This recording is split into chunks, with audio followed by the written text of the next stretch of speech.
নমস্কার। আজ 15ই আগস্ট, স্বাধীনতা দিবস। আজকের দিনকে স্মরণ করে কবি অলোক কুমার প্রামাণিকের লেখা আমার দেশ কবিতাটি আবৃত্তি করছি।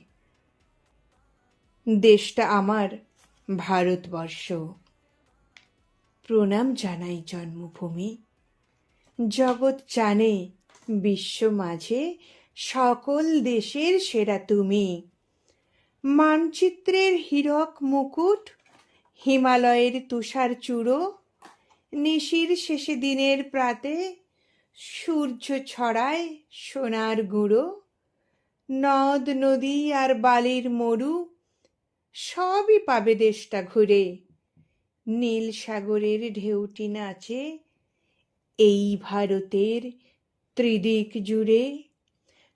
ভারত মানেই সহিষ্ণুতা, হিমবাহ যার মাথার ছাদ, নবচেতনা সাহিত্য কথায় বিদ্যাসাগর, রবীন্দ্রনাথ। ভারত মানেই বীর নেতাজি, নেই তো কোনো ভয়ের লেশ। দেশটা ভারত, ত্যাগের প্রতীক, বিবেকানন্দের সাধের দেশ। নমস্কার।